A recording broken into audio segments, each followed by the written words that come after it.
Film की शुरुआत एक खातून को दिखाते होती है जो कि पेशे से एक वकील होती है और उसका एक हस्बैंड होता है जिसका नाम पीटर होता है और उसके 2 बच्चे होते हैं। पीटर की 2 शादियां होती हैं इस और उसका एक बेटा होता है जिसका नाम ड्यूड होता है। ड्यूड बोर्डिंग स्कूल जाता है।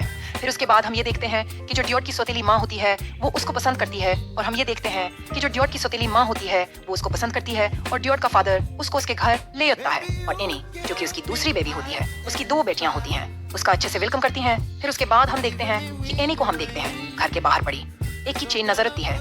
उसके बाद हम देखते हैं कि जो एनी है वो पीटर को ड्यूड के बारे में बताती है। फिर उसके बाद जो पीटर है वो ये कहता है कि जो ड्यूड है वो कुछ दिनों तक सबके साथ घर मिल जाएगा। फिर हम ये देखते हैं कि जो एनी है वो पीटर के साथ गपागुप करने की कोशिश करती है मगर पीटर वो साइड पे हो जाता है क्योंकि पीटर को एक जरूरी कॉल आ जाती है। फिर जब हम देखते हैं कि एनी अगले दिन घर के बाहर खड़ी होती है और उसे वो देखती है कि घर के दरवाजे टूटे हुए हैं और शीशा भी टूटा हुआ है। वो सोचती है कि घर में चोरी होती है। वो जब जल्दी से पुलिस को फोन करती है और पुलिस उसके घर में होकर छानबीन करती है। फिर उसके थोड़े दिन बाद जो एनी है वो ड्यूड के कपड़े धोती है तो एनी को ड्यूड के कपड़ों से वही की चेन मिलती है। फिर एनी का शक यह होता है कि ड्यूड ने चोरी की है। फिर वो ड्यूड को अपने पास बुलाती है और उसे पूछताछ करती है कि चोरी तुमने की। तो डेविड थोड़ा सा हैरान हो जाता है और बहुत ज्यादा भी हो जाता है। तो एनी उसे ये कहती है कि ठीक है, मैं उसके बारे में किसी के साथ बात नहीं करूंगी मगर तुम्हें मेरी एक शर्त माननी पड़ेगी और वो शर्त यह है कि तुम्हें हमारे घर में रहना पड़ेगा सबके साथ गल मिलकर। तो जो डेव वर्ड है वो ये सब मान लेता है। फिर उसके बाद जो ड्यूड है वो अपनी गर्लफ्रेंड को एनी के पास लेकर आता है और वो एनी के सामने अपनी गर्ल है फ्रेंड को अपने रूम में ले जाता है और वहाँ पर उसके साथ गपागुप करता है और एनी आवाजें सुन रही होती है और एनी की गुफा में भी पानी आ जाता है और वो भी ड्यूड के साथ गपागुप करने की ख्वाहिशमंद हो जाती है, यानी वहाँ पर बहुत गर्म हो जाती है। और फिर वो पीटर के पास जाती है और पीटर के साथ मिलकर गपागुप करती है। फिर शेन शिफ्ट हो जाता है कि ड्यूड और उसकी गर्लफ्रेंड जो कि पीटर के घर में पिकनिक पे आए होते हैं वो एक नदी में नहा रहे होते हैं। तो ड्यूड एनी के पास होता है और एनी को ये कहता है कि ओ अब भी हमारे साथ नदी में नहा लो। तो एनी इस बात है कि ओ अब भी हमारे साथ नदी में नहा लो पर राजी हो जाती है और वो भी कपड़े उतार कर नदी में नहाना शुरू कर देती है और नहाते हुए वो ड्यूड के बहुत पास हो जाती है। फिर उसके बाद हम देखते हैं कि रात के वक्त एनी और ड्यूड एक दूसरे से बातें कर रहे होते हैं और एनी ड्यूड से उसकी गर्लफ्रेंड के बारे में पूछती है। फिर अगली सुबह हम देखते हैं कि सारी फैमिली एक साथ इकट्ठी होती है और लिका छिपी खेल रही होती है और वहाँ पर हम देख रहे होते हैं कि यानी की गफा से पानी बह रहा होता है। फिर अगले दिन हम देखते हैं कि एनी अपने कमरे में बैठी हुई होती है लेकिन उसका ध्यान ड्यूड की तरफ ही होता है। वो किसी भी तरह ड्यूड को अपना बनाना चाहती थी। फिर वो उठकर ड्यूड के कमरे में जाती है और जाते ही उसका नूनू अपने मना में ले लेती है और उसके सामने घोड़ी बन जाती है और हाथ में ले लेती है और उसके सामने घोड़ी बन जाती है और हाथ में ले लेती है और उसके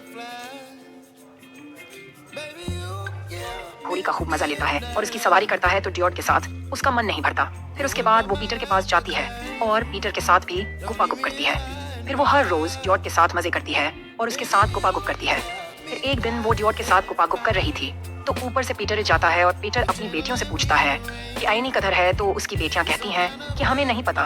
फिर इन्हीं को पता चल जाता है। वो कपड़े पहन लेती है और फिर वो बाहर चली जाती है क्योंकि उसकी जो गुफा है बिल्कुल खशक हो चुकी थी और उसकी गुफा में पानी आना चाहिए था।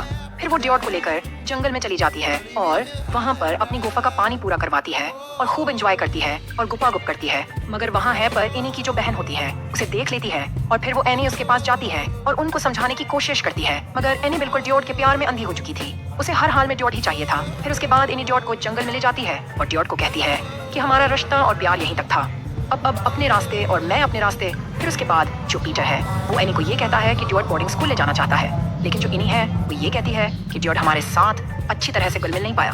तो पीटर ये कहता है कि ऐसी बात नहीं है बल्कि ड्यूड ने मेरे और अब के बारे में जो अफीर था वो सब बता दिया।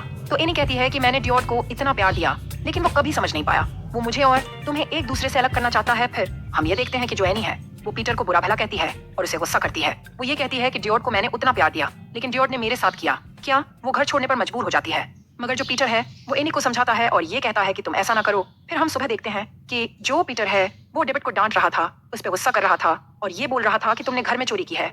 लेकिन इन्हें बिल्कुल पीटर के पास बैठी थी, वो कुछ भी नहीं बोल रही थी और ड्यूड ये बात समझ गया था कि एनी ने पीटर को अपने बस में कर लिया है। फिर उसके बाद जो ड्यूड है वो वहां से उठता है और उठकर एनी के मन्ना के ऊपर थोक देता है और वहां से चला जाता है।